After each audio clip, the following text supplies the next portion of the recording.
ทักทายสบายดีทุกคนที่กำลังติดตามรับชมเนาะยินดีต้อนรับเข้าสู่ซองอาคาน้อยเนาะวันนี้ฝนตกพี่น้องไปใส่บ่ได้ฝนตกแล้วก็ค่อนข้างหนาวเลยแหละ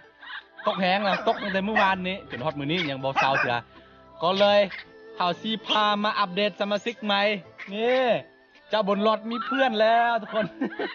เห็นปะนี่อันนี้บุ้มเป็นบนรถเด้อบนรถด้วยพี่เห็นปะนี่เนาะแต่กล้องเขามองไปนี่เป็นเพื่อนของบุญรอดเด้อตัวนี้ยังอ่อนอยู่ตัวผู้นะเห็นปะตัวผู้ เออ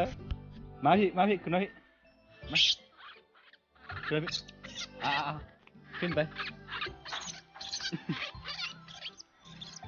เคลืมเนี่ยต้องบอกแบบนี้เนาะพอดีมันมีเพื่อนแล้ว คือตัวนี้นะเห็นปะชาวบ้านเขาไปยิงแม่มันบุสั่งสิบอกจังไดเนาะชาวบ้านเขาไปยิงแม่มันแล้วก็สิว่าจังไดแป๊บนึงเนาะขออธิบายชาวบ้านเขาไปยิงตัวแม่มันแล้วก็อันลูกว่าเนาะลูกปืนน้อยๆอันนั้นไปทึกมันอีกนี่เห็นปะตะกล้องมาให้นี่เอามามองให้ตอนนี้กำลังป่วยอยู่ทายาอยู่นี่แล้วก็ทึกพี่หน้าพากเลยเสียดไปนิดนึงพี่เยียสนี่เนาะดีแล้วนี่ดีแล้วนี่ตัวผู้เนาะคือสิว่ายังไงวะโบสั่งอธิบายคือกันเนาะคือตัวนี้นะชาวบ้านเขาสิอันนั้นมันเขาว่าสิบ่รอดแล้วนะเขาสิบ่รอดแล้วก็ค่อยว่าค่อยขอไปท้ายชีวิตมันมาเนาะโอ้ย200,000ที่บอกไปเมื่อกี้นั้นตัวนี้เนาะเขาไปไทยชีวิตมานำชาวบ้านพอดี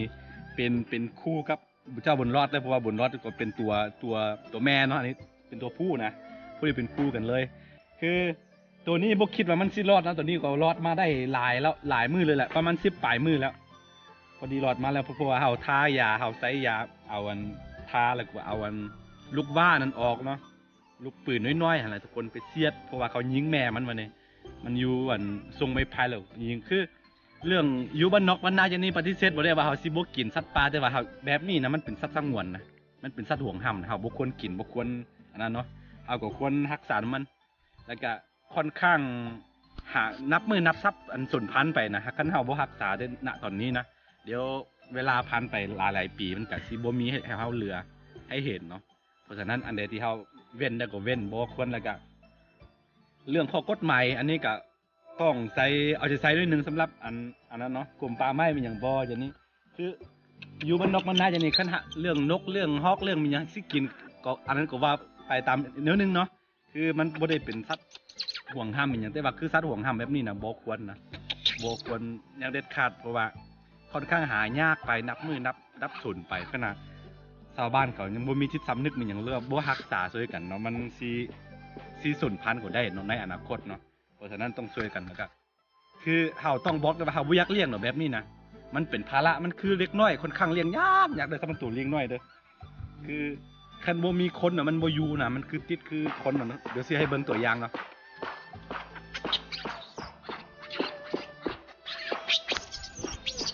เห็นป่ะคันบ่มีคนแล้วมันสิบ่อยู่เนาะคือเด็กน้อยนี่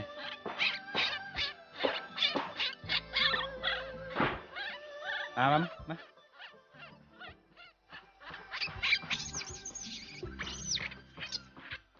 มันเป็นแบบนี้คันว่า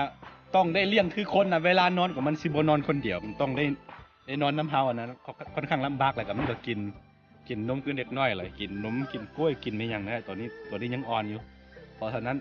เวลาคันบ่มีผู้ใดอยู่เฮือนอย่างนี้ค่อนข้างเลี้ยงลำบากเลยแหละเดี๋ยวเฮาเลี้ยงไปเดี๋ยวพอมันเอาตัวรอดได้เนาะเฮา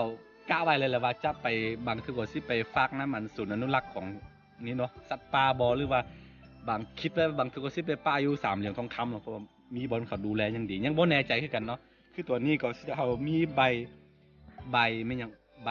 คุ้มครองสัตว์ห่วงห้ามอยู่แล้วคือตัวนี้ยังบ่ทันมีว่าหาออกมาเนาะต้องยังน้อยกว่า3 เดือนนะเฮาเลี้ยงบ่แม่นนะเฮาเลี้ยงเพื่อซื้อขายเพื่อแลกเอาเงินว่าค่าไข่สัตว์ป่าบ่แม่นทุกคนเฮาช่วยชีวิตมันมาเด้อทุกคนเด้อเพื่อ FC บางคนสิบ่เข้าใจเนาะมีได้เสียกับเสียเขาบ่มีหยังได้ คือตอนนี้มี2 ตัวพร้อมมี2 ตัวนี้ยังบ่ทันมีซื้อเนาะ FC ผู้ใดฮู้ก็ตั้งซื้อได้เดี๋ยวนี้เนาะบ่ทันมีซื้อก็เอามาใหม่ๆเลยบ่ได้สิไปมื้อนี้เพิ่มมาตัวเนื้อก็เป็นภาระอีกเนาะเดี๋ยวกว่ามันสิใหญ่ซ้ำนี่นะต้องใช้เวลาอย่างน้อยกว่าปี2 ปีพุ่นเนาะมันค่อนข้างใหญ่ยากสำหรับตัวลิงนี่คือคนเลยเนาะเลี้ยงยากคือกันเด้อเดี๋ยวเฮาเลี้ยงไปประมาณปีนึง2 ปีแล้วก็ค่อยเบิ่งกันอีกทีหลังว่าเฮาสิควรมันปะจังไสนะคิดไว้ว่าเฮาสิปล่อยกลับคืนสู่ธรรมชาติเถอะว่าด้วยความที่ว่าเฮาเลี้ยงมาได้น้อยคือเจ้าบุญรอดนี่เอามาได้4 มื้ออย่างนี้ถ้าเฮาเอาไปปล่อยป่าจังนี้มันสิย่านมันบ่รอดเนาะเพราะว่ามันคุ้นเคยกับสังคมแบบนี้เนาะ ใหญ่มาแล้วมันบูฮู้ว่าแม่มันเป็นผู้ใดนะมันคิดว่าแม่มันเป็นเฮาเนาะคือมันบูฮู้นะเพราะฉะนั้นเวลาเฮาสิปล่อยเข้าป่านี่ยันมันเอาตัวบ่รอดยังบ่แน่ใจคือกันเนาะเบิ่งตัวจริงเนาะอีกประมาณปีหน้าปีไหนแล้วเบิ่งแต่ตามสภาพว่ามัน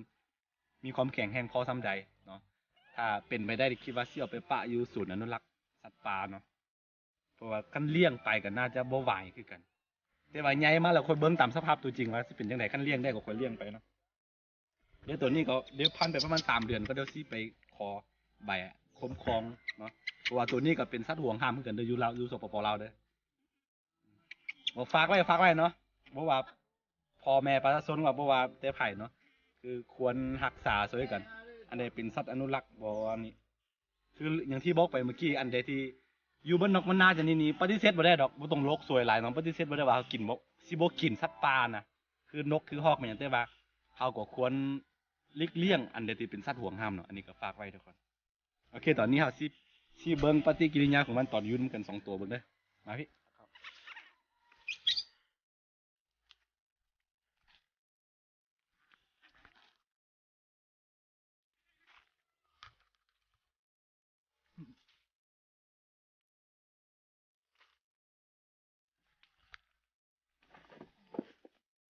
ฝนตกก็ปลาไปใส่มาใส่ค่อนข้างลำบากพี่น้องเอ้ยเอาเนาะนี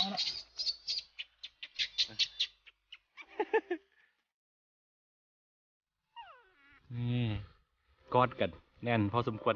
พอดีสิบ่เหงาเลยพอดีมันจะวนรอนสิบ่เหงาเนาะบ่ได้เหงามีเพื่อนละนี่จะเป็นน้องหลายเท่าอยู่นี่เวลาอยู่บ้านก็กอดกันแบบนี้แหละมินิฝนตกกับเบิ่งไหมเต็มแต่ตมมันกระโดดไปมายังไม่ทันได้อาบให้มันเลย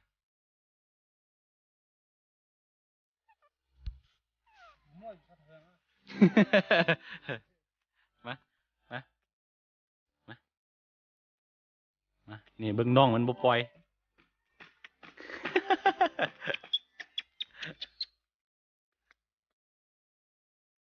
เดเซียมันปีนขึ้นต้นไม้ทั้งสองเลยบ่ขึ้นต้นไม้ลองดู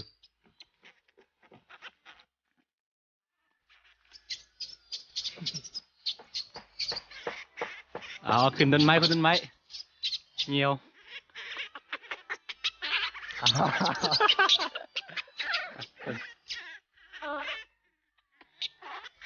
มาขึ้นต้นไม้ มัน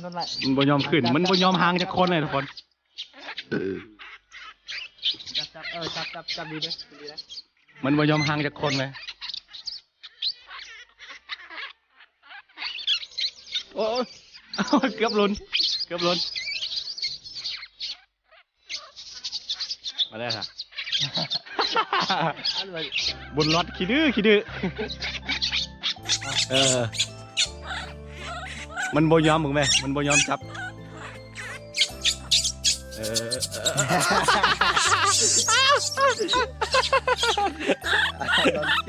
นอนเครียดเลย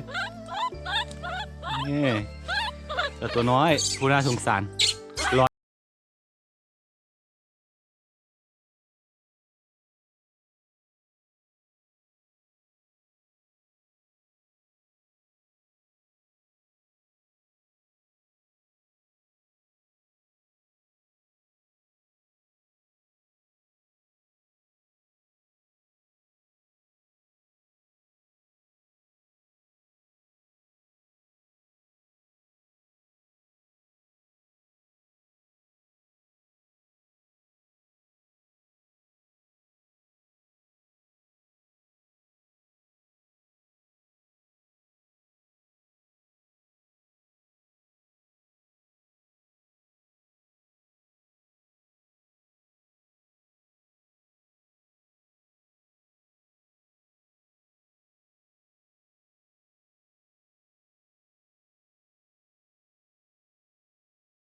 รักษามันนะบุคคลเป็นยิงบุคคลเป็นล่ามันเนาะมันเดี๋ยวมันสิดับสูญ